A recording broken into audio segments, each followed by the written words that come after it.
Hey.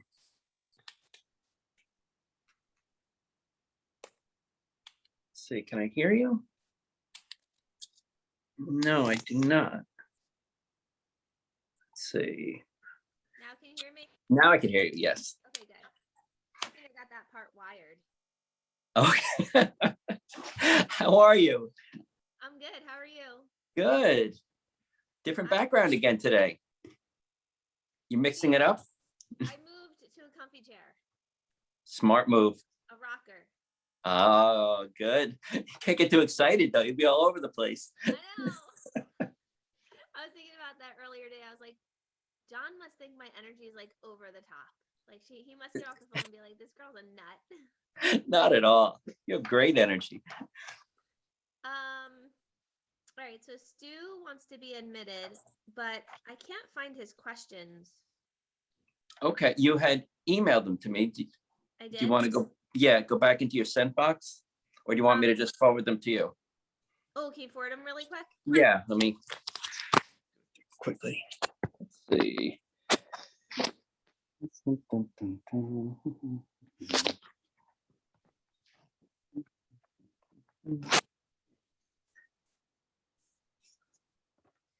so funny when you put it on pause, your picture comes up. Does it really? Yeah. I hope it's a good picture. I don't even know what's up there. It is a good picture. Perfect. I mean, I'll just keep that up all the time. Should I make it my screensaver?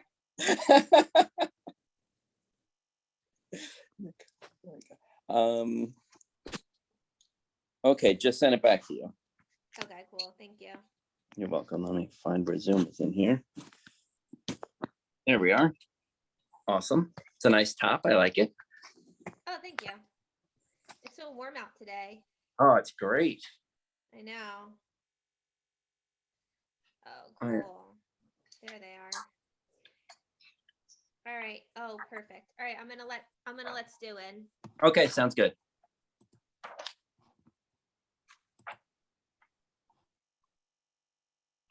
It's a mystery where he'll show up on the screen. I know. He's there. Hello. Hi, Stu. Hi, Nicole. Hey, Stu. Hey, hello, John. Nice to meet you. Thank you. Nice to meet you, too. I'm trying to make it bigger here. Okay, now you're bigger. All right. You got a little Hi. bigger too. Yeah, just my head. Hey, thank you so much for doing this. Thank you. It's a pleasure. Thank you. I'm glad I thought of it. I know. Thanks for reaching out. We would have thought we would have hunted you down eventually anyway. I know. I got the message from you, I think. So yes, thank you for that. You're welcome. Thank you for reminding me to remind you. It's a pleasure. It's an honor. Thank you. Thank you. Thank you. You're welcome. Thank you. So John and I just do this for fun. We just got together and we just, I've always had a passion for students, and the older that I get, the more that I want to just pour into them and contribute to them. So John and I got together and decided to do a podcast, and our whole objective is to provide value for chiropractic students and new graduates. So I sent you over some questions, but we really just want to have fun with it and enjoy it. And if we must. If you want to go out of the questions, you're welcome to do that. I was going to tell you that the published author question is probably not going to lead to much value because you can't even find the book anymore. When did you?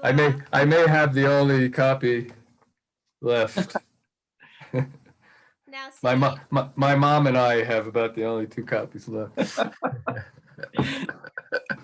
And you can get them on Amazon, but it's like half really silly and stuff. I guess I'd prefer that we don't get into the published author question. Okay. I'll take it out. Hold on. There's enough stuff. There's enough other stuff I'm doing in question number or whatever it is. There's a lot that you're doing. So yeah, it looks like it. Yeah, there's a lot that you're doing. Stuff I don't even know. So I'm excited for our time together. to just get to know what you're doing. Because last time I saw you personally, it was at New Beginnings, and you were just on the cusp. You were like, I don't know what I'm doing, but I feel like I'm supposed to do something different, and I have my next purpose. So that's And it's a good thing I started thinking about that when I did, huh? Because Yeah. who knew? Exactly. Who knew I'd never have to buy another pair of pants again? All right. So Well, thank you. Thank You're you. That's welcome. cool. Thank you. So we're actually recording now. So what I'm gonna do is I'm just gonna do like a little intro. I'll introduce myself. John, you can introduce yourself like you usually do, and then we'll jump into the questions. Perfect. Okay.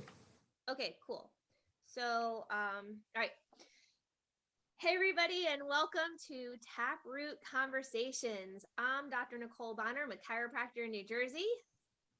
And I'm Dr. John D'Ambrosio, also a chiropractor in New Jersey. And we are here today with a very special guest, Dr. Stew Bittman. Stu, could you tell us a little bit about yourself? Hi, thank you. I'm not a chiropractor from New Jersey. That's the you're first not. thing. Well, I'm a chiropractor originally from Queens, so not too far Close off. enough. But now then I was a chiropractor in Lake Tahoe in California for 24 years. Retired about 10 years ago. Was into a non-denominational sort of New Thought ministry thing for a while. And now I'm back serving chiropractic, though not adjusting too many people, at least not directly. Nice. Okay. We have a lot to get into today. So I can't wait. I know. I think, all right, let's rewind. Okay. All right. And let's start at the beginning of the stories. What made you decide to become a chiropractor? What inspired you to do this? Thank you, because that first one was a pretty short story for a 64-year-old person. Story just gets longer and longer. Well, that story's not all that interesting. It's pretty mundane. I hurt myself. My dad had seen a chiropractor when I was a kid, when his back went out, kind of thing. I put that in quotes. Everybody will explain that later. And so didn't really think about chiropractic, but I went to school for biology and psychology. I had a physiology background. So I hurt myself on the job when I was working at Harrah's Tahoe Casino. That's where it all began. And started to see a chiropractor who was a regular poker player. And my wife was a poker dealer. Strange things can happen in mysterious ways, right? And so I started to see this guy and was very impressed with what he did. And then one day, through talking to me, and obviously I held my end of the conversation because I had a background in such things, he said, why don't you go to school, chiropractic school, and come work with me? So I had been working in the casino for like 3 years and knew that was not the career that I was really looking for. So I said, sure. And that's how it started. And what school did you end up going to then? Was it one that he recommended, or did you do some research on your own? He recommended 4 different schools. I have to say they would not be the top 4 schools I would recommend to anybody at this point, but that was where he was at, and I didn't know any better. So I came down to a choice between National College, which he went to, which has changed the name now, so I'm sorry, the one in Chicago, and CMCC in Canada. And so I thought Toronto would be cooler. So, I mean, not temperature wise, but cool wise. So I made that great decision to go to Canada. And I left after a year because we couldn't afford to stay there. People told us we wouldn't be able to work, but we chose not to believe it, even though it was true. And then went to LACC, which has also changed its name. So I guess if you have a chiropractic school that you want to change your name up, send me there. Because the 2 I went to have changed their names. They've both now taken chiropractic out of their names, which I think is actually quite honest. Why do you Sadly, say that? yes. Why share with our audience why you say that? Because they didn't teach what I was later to learn was chiropractic.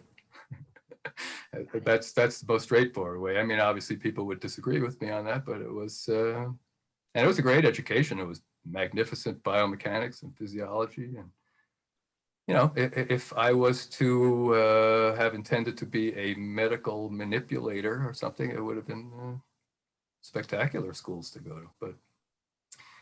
But the philosophy of chiropractic was missing. We at LACC, we literally spent one class session talking about the Palmers, and it was all ridicule. Wow. So And that when was this, that. Stu? What years? I started at CMCC 1982, September 1982, and transferred after a year. So graduated from LACC in 86, April of 86. Got it.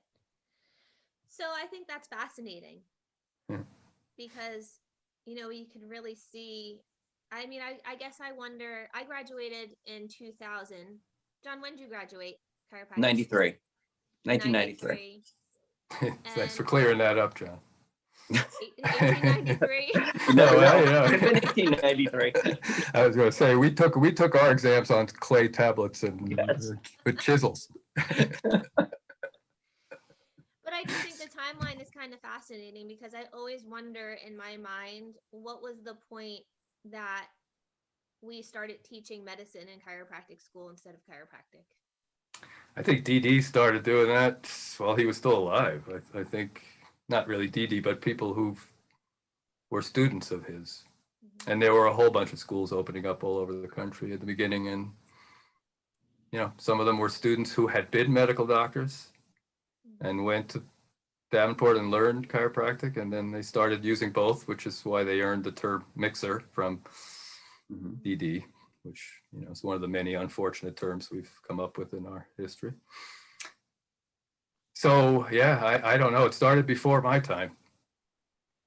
So I think that's interesting, though, that you went to school to be a chiropractor based on knowing somebody who helped you, went to a school that they recommended, and then transferred to another school. None of them had the philosophy, yet here you are, a totally different person. What changed that course? What made you not become one of those medical practitioners who manipulate for pain relief? Well, I mean, I did for a few years. I did. Okay. I did become that. I did do what I learned to do, but it was very unfulfilling. It was very kind of scary because I really didn't have a clear idea what I was doing. And so I actually remember being nervous when new patients were supposed to come in because I guess maybe in retrospect, I could see that there was something huge missing for me, or there was something not quite congruent for me. I don't think I was really buying what I was selling, if you know what I mean. Right. And then, you know, somebody talks me into going to a Parker seminar, which was the big seminar in those days. And they were great because everybody spoke there, including principal, you know, my kind of chiropractors now. So that was the first time I heard, that's a story. The first time I heard what I considered to be the principle of chiropractic, the philosophy of chiropractic, was from Jim Sigafus, a good guy to hear it from. But the first time I heard it was 1989, and I was not ready yet. This was my first Parker seminar. So I stormed out of the room about a third of the way through, because it was just too much to me. And I remember the very line that sent me scurrying for the exits was something about the body being able to heal any disease known to man. I don't know why that would have bothered me so much, but I guess I thought I was supposed to be the one healing any disease. I don't know. It just did not. And that's cool because of, we're going to get to this question, I'm sure, about my influences, but Sigafus became my main man, my main mentor, good friend, traveled the world together for years. And, and he had a similar story. The first time he heard the philosophy of chiropractic, because he graduated from National College in Chicago, was from Sid Williams, and Sid Williams sent him scurrying out of the room. So apparently you have to be sent scurrying out of the room to have a really successful career based on the philosophy of chiropractic. So, yeah, so when I heard, essentially, I went back to Parker the next year because I had a bunch of new patients from going to the first one. I got absolutely nothing out of it as far as changing my mind about anything. But somehow that next experience, everybody touched my heart. Everybody said something that either made me question everything I'd believed before, or I've started already helping to fill in the gap of the foundation of, because my belief system was science.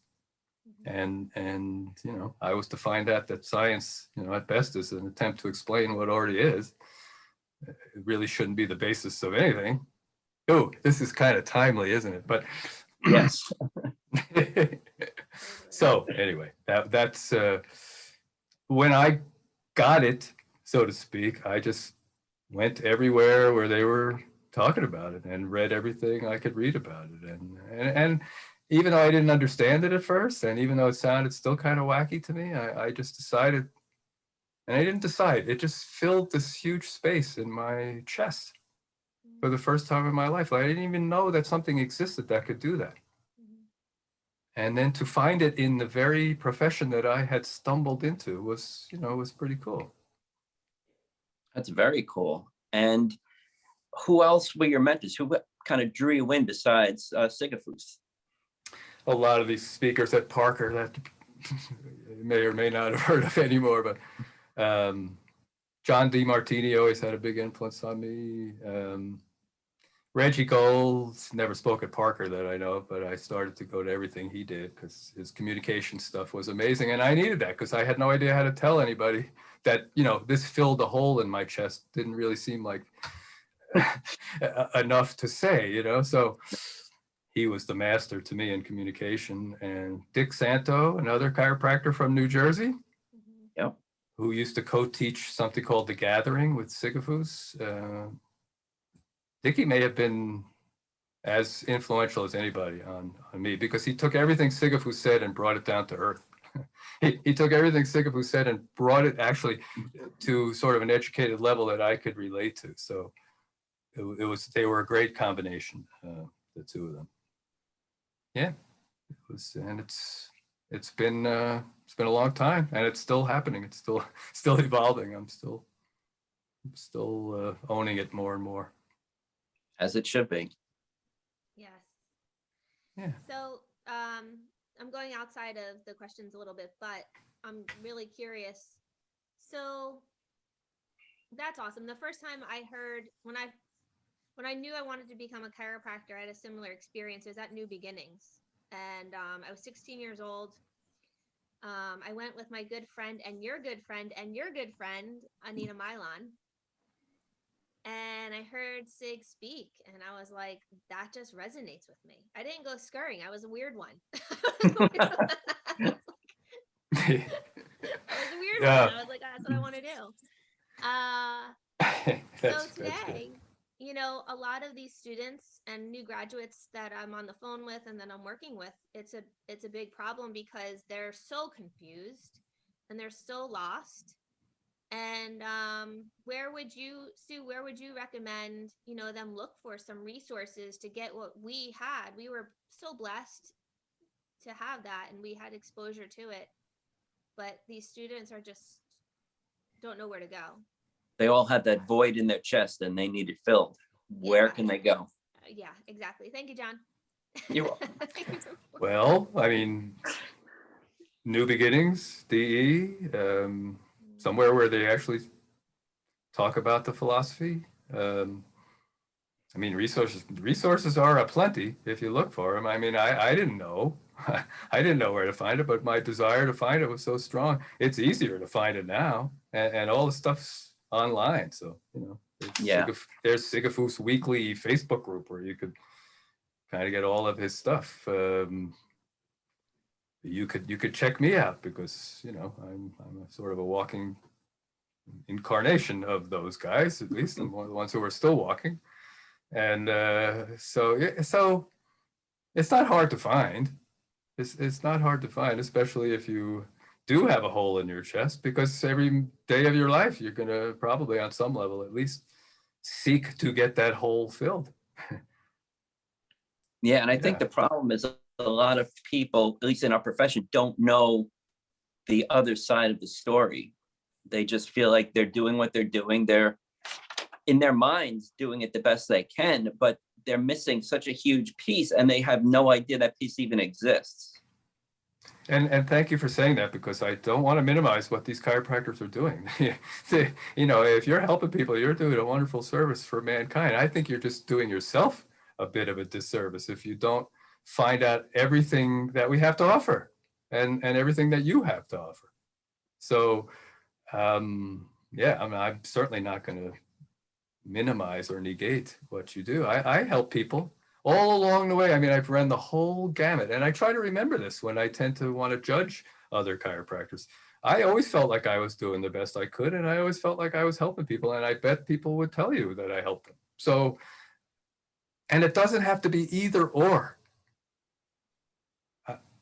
You know, this is where I'm kind of at now. It can be like yes and.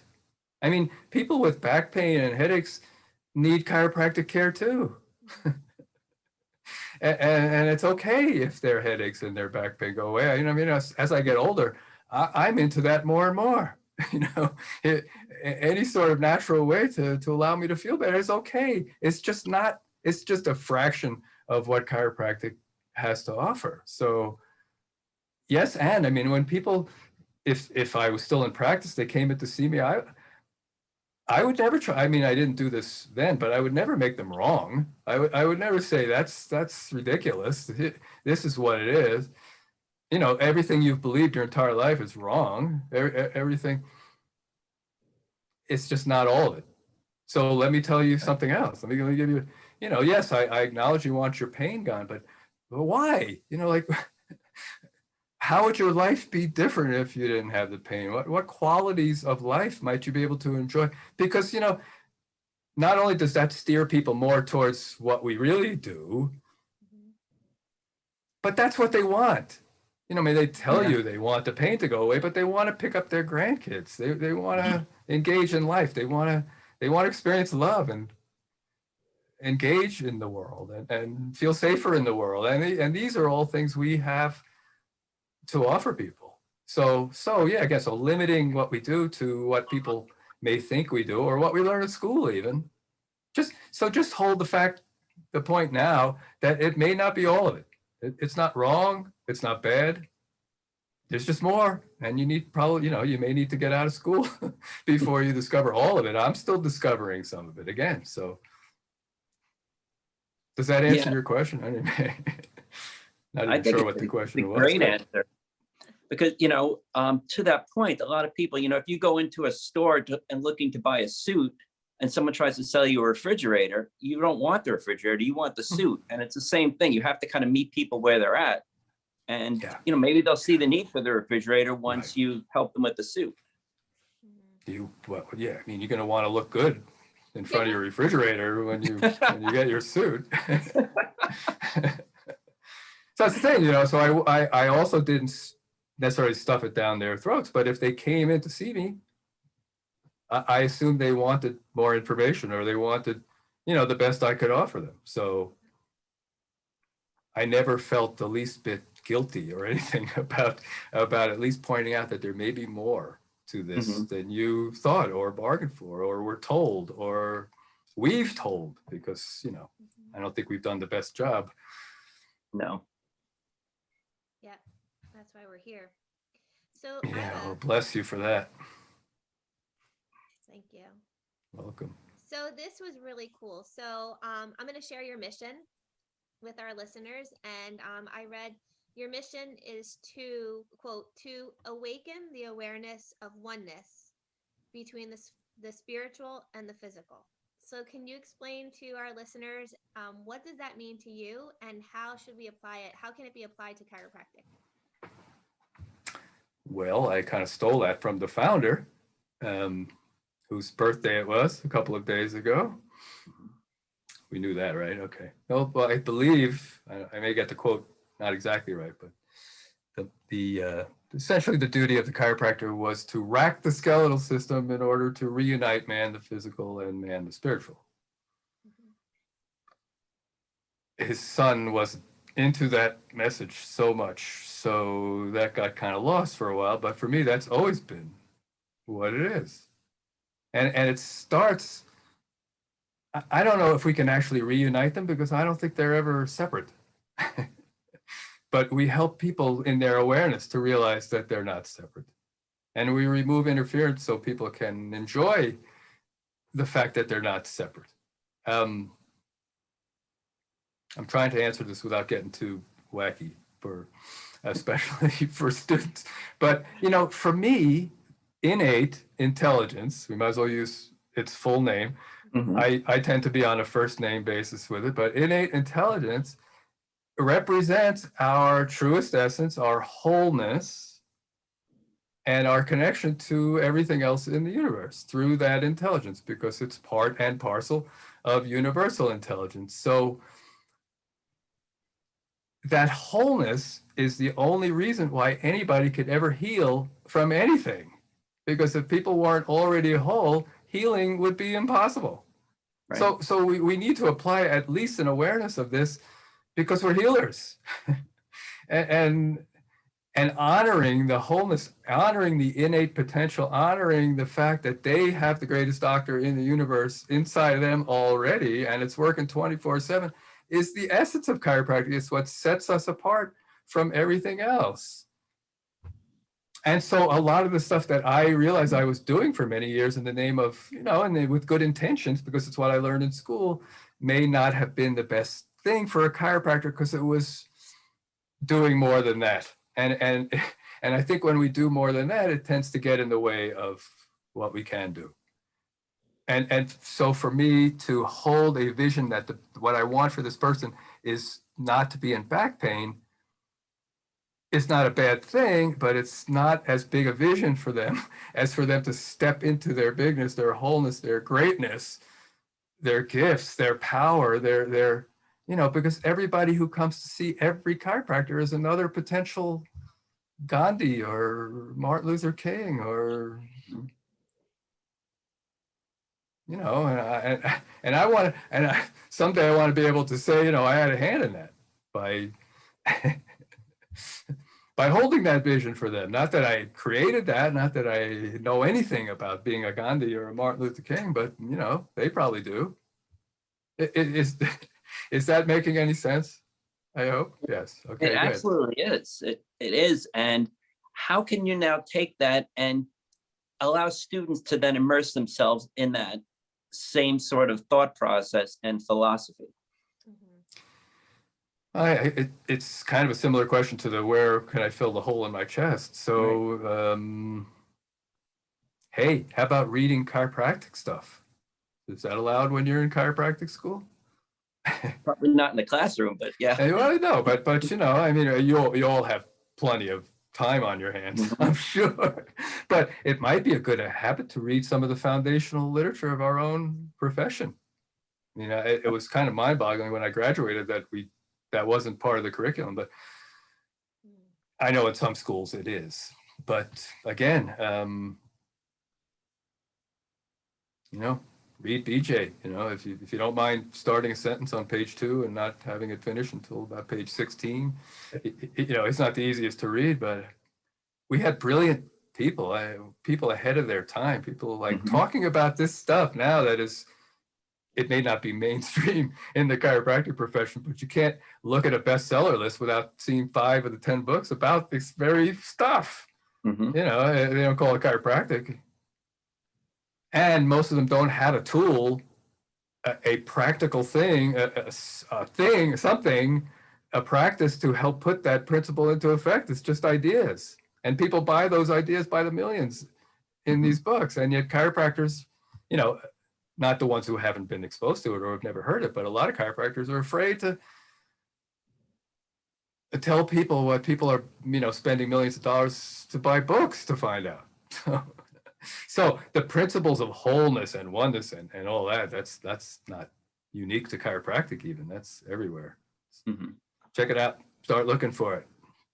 Yeah. And even if you don't have a full grasp of it, even if you can't explain it to somebody, even if intellectually it's still a mystery or whatever, just see if you can hold it. See if you can hold it as an idea. Again, if it resonates, if it fills a little tiny crack in your heart at this point, hold it, fill it, nurture it, feed it every day, and you'll see what happens. You'll see what happens. Same thing. You know, if I can do it, you can do it. Because I was the valedictorian at LACC. I was well versed in what chiropractic isn't. I had a lot more. I had a lot more to unlearn than most people. I memorized the frickin' Merck manual. I have this kind of memory. I got 800s on all my national boards. I was disgusting and very unpopular, as you might imagine. But you know, and then that had nothing to do with anything. Not a single person ever asked me what the classic triad of von Whipple's disease was, or any of that stuff that I had tucked away in my brain. So if you hold this idea and you resonate with it, then make it the foundation of everything you learn. Because wow, if I had understood innate while I was taking physiology, I would have been more impressed with innate than I am. Even now, it's like, wow. I mean, I was impressed I could memorize the Krebs cycle. It never occurred to me that every single mitochondrion in my body was doing it. It's pretty humbling, and it's humbling in a wonderful way to embrace what our profession is, excuse the expression, really about, because it's incredible, and it applies to everything. So instead of like learning everything and then trying to fit it into chiropractic philosophy, use the philosophy as the baseline, the undercurrent of everything you learn. And you know, there are schools that are actually trying to do this now. What an idea. It's a beautiful idea, because it doesn't negate science. It doesn't negate biomechanics. It doesn't negate, you know, and receptors. It doesn't negate anything. It's just all, and you know, it becomes incredible evidence for how we're already whole. Yeah, and I think it's as simple as just like you had said, changing the lens. You take the medical lens off and put the chiropractic lens on and look at all the information the same way. It doesn't change information. It just changes how amazing that information really is. And it may render the information a little easier to use sometime in the future, because otherwise it's just all sitting here somewhere. You know, supporting me, I guess, in some way. And it was fun to learn all the stuff. But yes, it all matters if you look at it through that lens. Yeah, that's very good, John. Thank you. Thanks. Yeah. All right, so let's switch gears a little bit. So for 23 years, you and your wife Hillary ran Safe Haven Chiropractic, which was based on donations. And you probably never knew this, but I've always admired your style of practice. So we call it box on the wall. So that's, I think, a foreign way to practice for new graduates and students coming out of school. So can you talk a little bit about what it was like practicing that way, and how does that work? Like, what is that all about? Well, our box was on the back of the front desk, but it's kind of the same idea. Literally, people would get adjusted and come out and put as much money as they could in the box. And that was our fee system. It's even less popular maybe than it was. At one time, there were a bunch of people around the country doing it, mostly in your part of the world. And people have done it different ways with different criteria, and you know, and some people have done it where you actually, and the person who started it, George Spears, I think it was, they would sit down and he would sit down with the patient, and they would come up with an amount that was what the person was going to pay, and the person would sign a contract and all this kind of stuff. So it doesn't matter how you do it. The idea is the same. It's to allow people to get the care for the most they can afford. So I had heard Reggie Gold talk about doing that. It sounded wonderful to me. At first, only because I didn't like dealing with money and asking people for money. So how cool. But I'm really glad I didn't do it. And this was probably 5 or 6 years before I actually started doing it, because that's a terrible reason to do it. Yeah. That's not a good reason to do it. Through my evolution and through serving people and finding out that when I served with as little attachment or less and less attachment to things that don't matter, I mean, money matters. They tend to ask me for it when I go to the supermarket and stuff, but it's not the most important thing to me in that relationship. And I don't want to get attached to it. I don't want it affecting what I do and people's opinions of me and people and whether people get the results they were looking for. None of these things to me were important. I'm sorry. So I didn't want any of those things getting in the way. And one of the ways I accomplished that was, at least the financial end of things, was by doing the box. And I have to say that I probably never would have done it if I didn't go to Panama and do some mission work. I went on the first 4 Panama missions, and I don't know if you know about the Panama missions, but real quickly, the second time we went, we adjusted like, I don't want to get this wrong, like 220,000 people in a week. Wow. The third time, and there were a lot of chiropractors, the third time was about 150 chiropractors, but we adjusted like 400,000 people in Wow. 6 days. People would line up by the thousands. We'd go into packed gymnasium. It was the most unbelievable 7 experiences of my life, I have to say, my chiropractic life. But how it relates to what we're talking about now is I couldn't attach to anything that I had been trained to attach to. I couldn't speak to the people. I didn't have enough time to follow up. It was about the furthest thing from like results oriented and the people in Panama was just like a healing experience for them. And even though some of them waited for hours. I mean, we'd show up at 9 and we'd find out they were lining up at 5. And some of them had walked for miles and miles, and they were carrying people and wheeling people in it. And then we would adjust them, and it would take 8 seconds. And not once did somebody stand up and say, "That's it."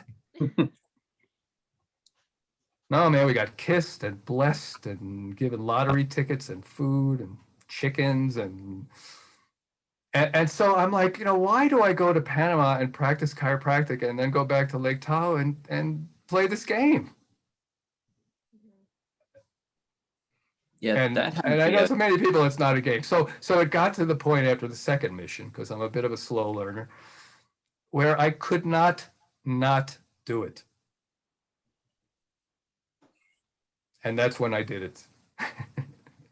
And how did that change your life and your practice and your philosophy, everything? Well, I lost all my insurance patients, first of all, but that was okay. I didn't lose them all. It was the first time I started telling people about what real insurance, what real health insurance is. But it was freeing. I was never before as present, as able to just love people, as just able to show up and give myself away and my service away with absolute faith, certainty, and belief that I would be more than taken care of. I used to tell people, I'm not working for you. And did most people get it?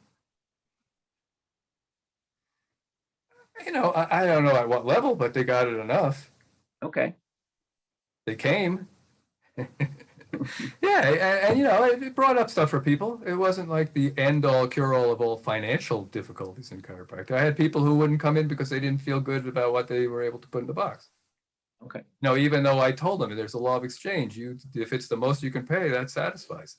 And if it doesn't in your mind, then hey, come over and shovel my driveway. I'll kiss you, or tell somebody else about it. There's so many ways to give back. But since I'm not working for you, you don't necessarily have to give it back to me. Give it back to the universe. Give it, pay it forward. This was before pay it forward. And when people asked me why I was doing it, my short answer was, we're attempting to create the kind of world that we want to live in. So, and we're still doing it. And we went away from it for a while with the other stuff we're doing since we retired, but now we've gone back to that. Everything we do that we'll get to, I'm sure everything we do, we're now doing on the box again. So you went back to it. Yeah, I can't even remember why we went away from it, but I'm sure it was of some fear of lack. You know, when you retire, Yeah. you're not supposed to make as much money. I have to tell you that my financial situation is better now than it was when I was in practice. And not because I did the box. That worked really well. Anyway. Yeah, I think the concept of attachment is really important for students to learn, because they're coming out of school and they're so focused on making the sale, which is what they're getting taught, where some of them are getting taught, that they're not focused on what they're healing. And you know, that might be a phase for you, because you know, most of us used training wheels before we could ride a two-wheeler. You know, just again, if you're holding the vision, then you know that you're going to take off those training wheels some days. That they're not the thing. They're not the end all be all. That's not what you're looking for. You're looking to ride that two-wheeler free and fast down some steep hills and stuff. But you know. And you'll get there. But so we all have to take our steps. And again, that's great. That's fine, especially if that's the foundation. Yeah. So I read your biography online, and it said that I love this, that you have given thousands, this touched me, the opportunity to embrace their gifts, pursue their dreams, and find the peace and wholeness that reside within us all and within all of us. And I think we already kind of touched on a lot of this, but the thing that hit me the most is nowhere in your biography or promotion did it mention headaches or back pain relief.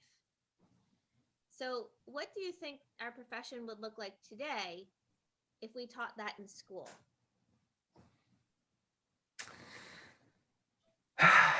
Stronger, more unique, more unified. I know we would assume our rightful place as the leaders of this way of thinking. I am certain there'd be far less whining about other chiropractors and about patients not getting it. Don't ever say that around me. I'm warning you now. I mean, students may not have experienced this yet, but this has been I have a feeling that when it took 3 visits for Harvey Lillard's deafness to go away, he was probably accusing him after 2 visits of not getting it. It's just like the most ridiculous excuse, and it's held us back. It's just, as long as we have the patients to blame for not getting it, I guess that, relieves us of the responsibility. Where are they going to get it? Where are they supposed to get it? And I have people, many people who, they didn't get it to the point where they can recite it to me. They couldn't they couldn't get a PhD dissertation on it or something, but they got it on the most important level. So anyway, I think we would hear a lot less of that, because we would get it. We're the ones who need to get it. Mm-hmm. They'll get every step of my journey. People miraculously got smarter. I don't know how that was. I doubt they were getting smarter, but I have the feeling that when I finally arrived, they were like, hey, congratulations, we've been waiting. We've been here all along. And that's how I feel. We dance around and we skirt around and we dilute and we weaken our position and we try to meet people where they are, which is not even where they are. They're already there. They're just waiting for us to say it. And all we got to do is say it and not say too much. So we talk them out of it. And it's easy. It's really easy when we're in that place. So I think it would change the profession a lot. And we'd still be helping a lot of people with back pain and headaches. There's no doubt. But we'd be helping people with back pain and headaches because we'd be helping them.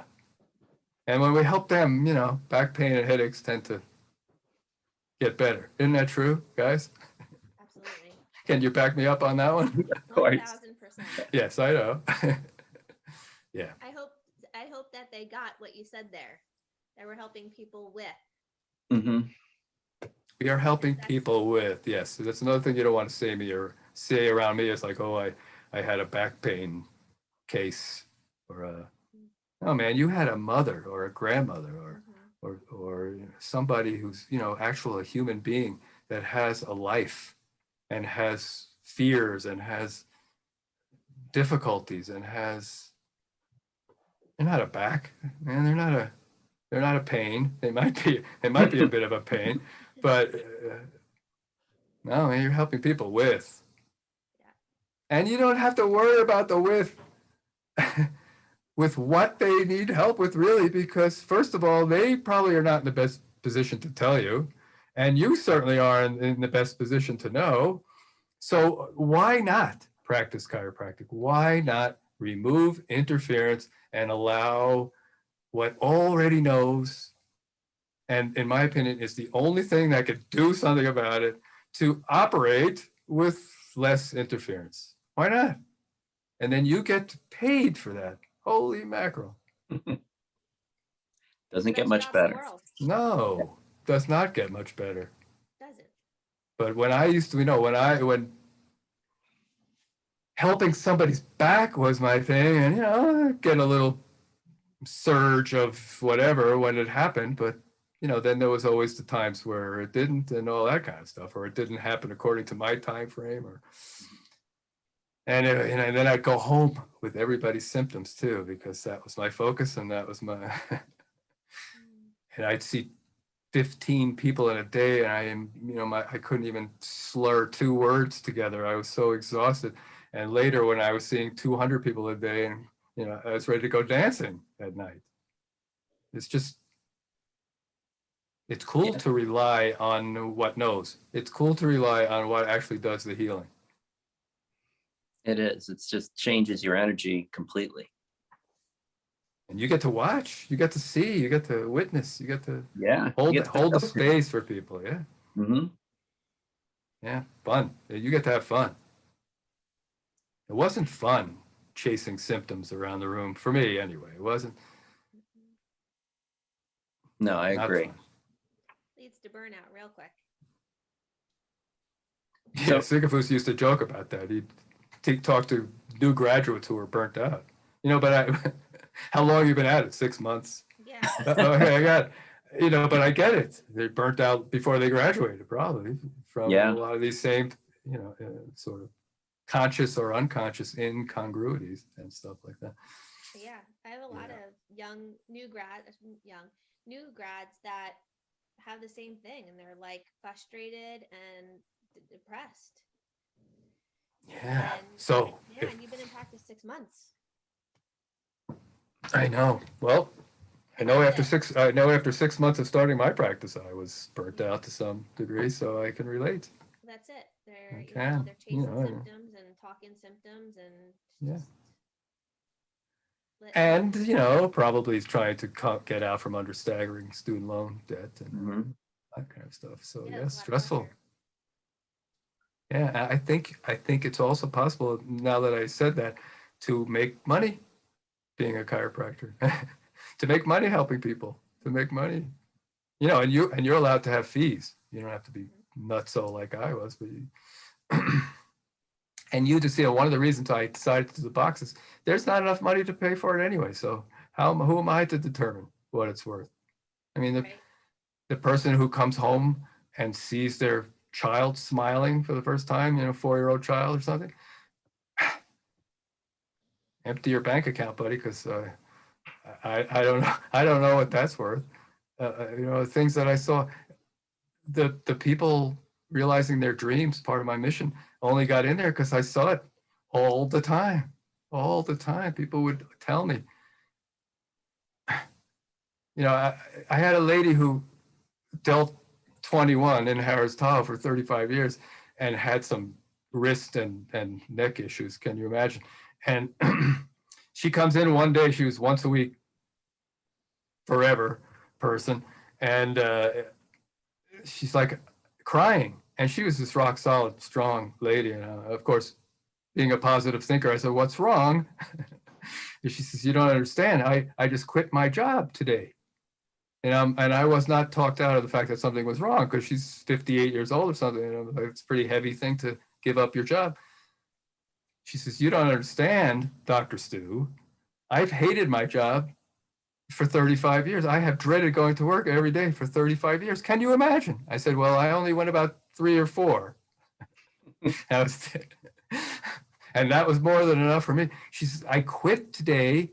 I am going to do finally what I've been doing as a hobby all along." She's now one of the most famous creative artists in this area. And after she got done crying, she looks at me and she says, "I would never have had the courage to do this if I wasn't coming in here." Wow. And I said, "Yes, Robin, that was my stop the job you hate for 35 years and start doing what you love adjustment." You know, you want to know which one it was? I would say that sarcastically because that reinforced for people, I don't have a headache adjustment. I don't have a low back adjustment. I don't have a change your life adjustment. I don't have a realize your dreams adjustment. I have an adjustment for one purpose.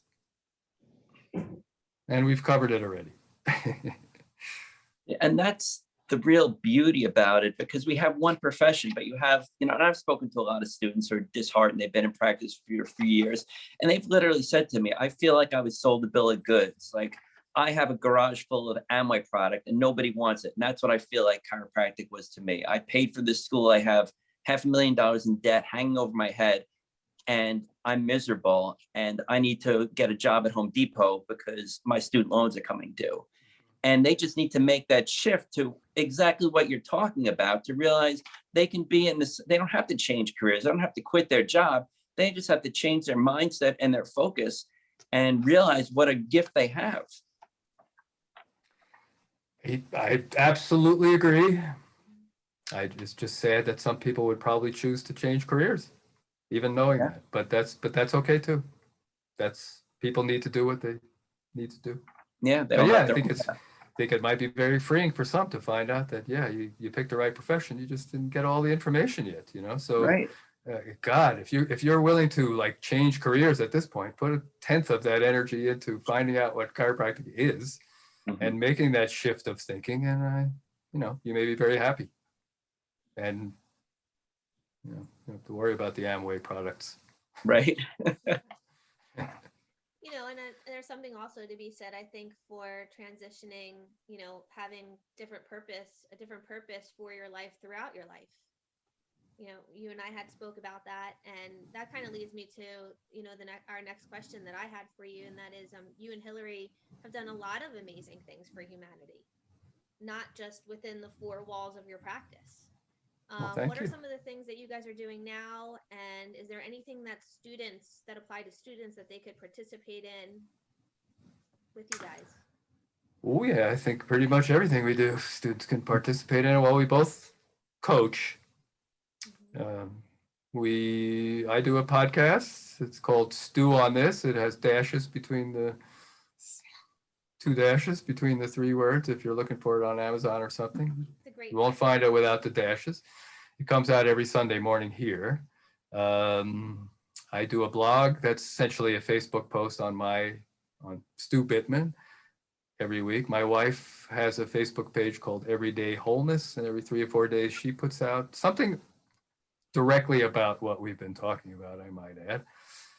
And then we started doing a bunch of online gathering things. So every Tuesday we have a free online gathering. It's about 25 minutes. It's about 10 minutes of me talking about stuff like this. And then my wife, Hillary, leads everybody in a meditation to drive it a little deeper into their bones, so to speak.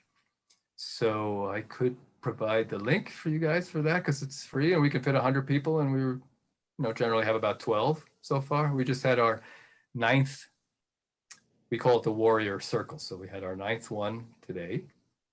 And on the last Sunday of the month, we're doing a longer virtual gathering on Zoom. It's called The Path of Most Resilience.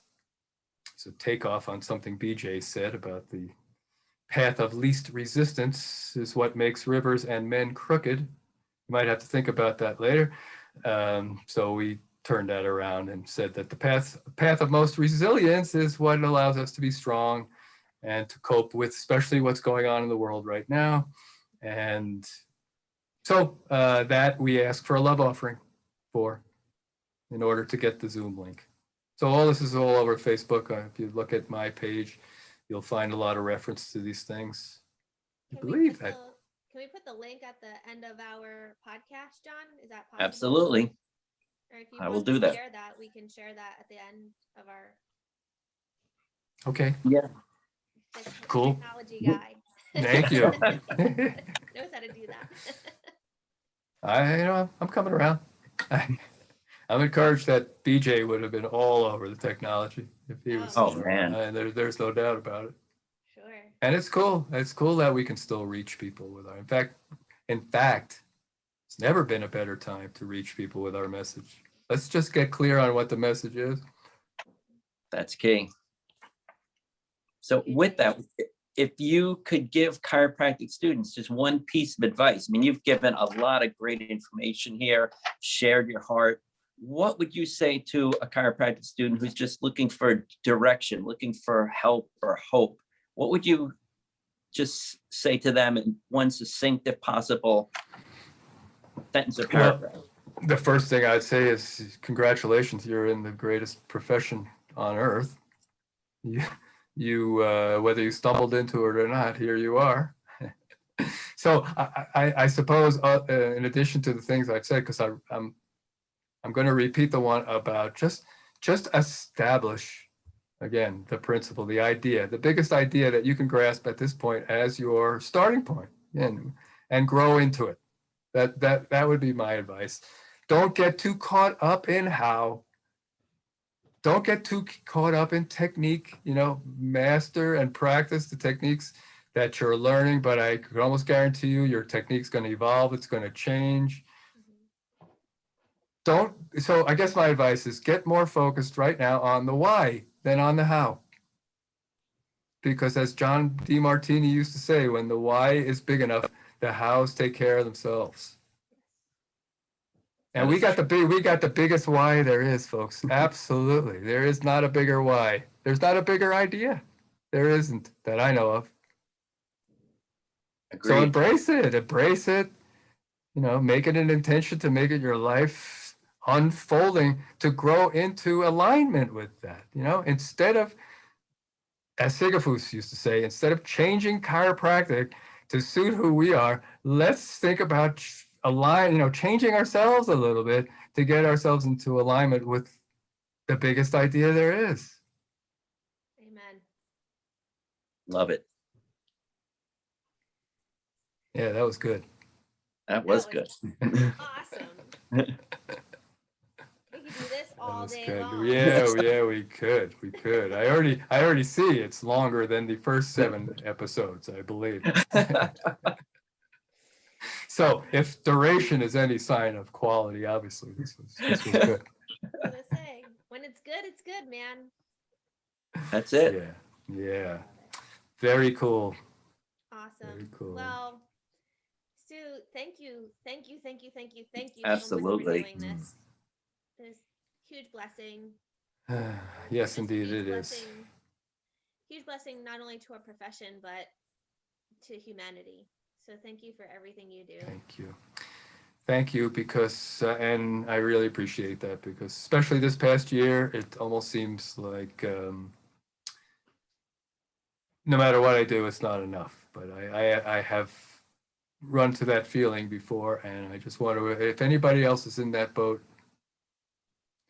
let me assure you that the most we can do is the most we can do.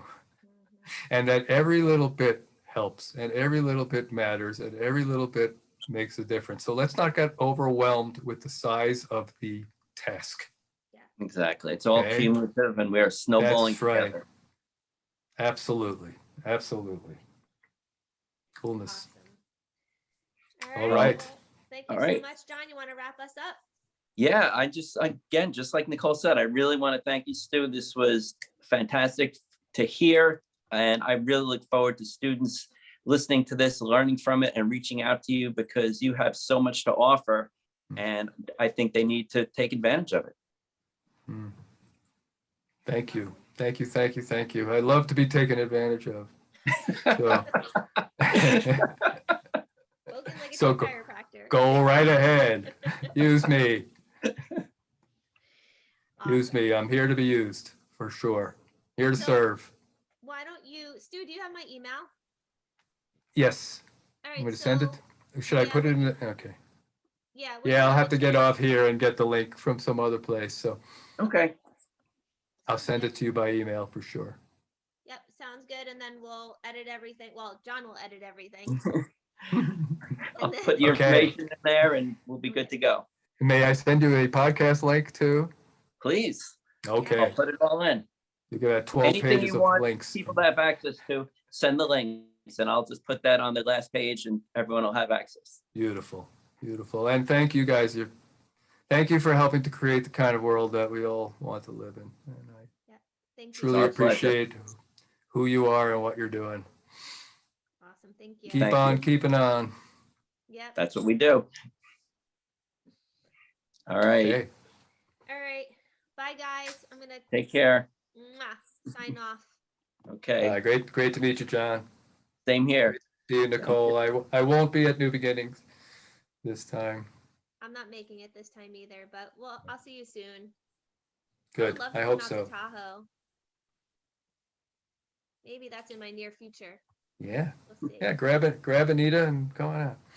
Oh my God, she'd come in a second. That's where Angel saw snow for the first time, was here in Tahoe. Wow, really? He was, it was within a year of him first bursting on the scene. Anyway, yeah, Wow. that would be awesome. That would be great. Just let me know. All right. Cool. Okay. All right, See you gentlemen. soon. Take care. Bye now. Love Take you care. guys. Love you. Bye.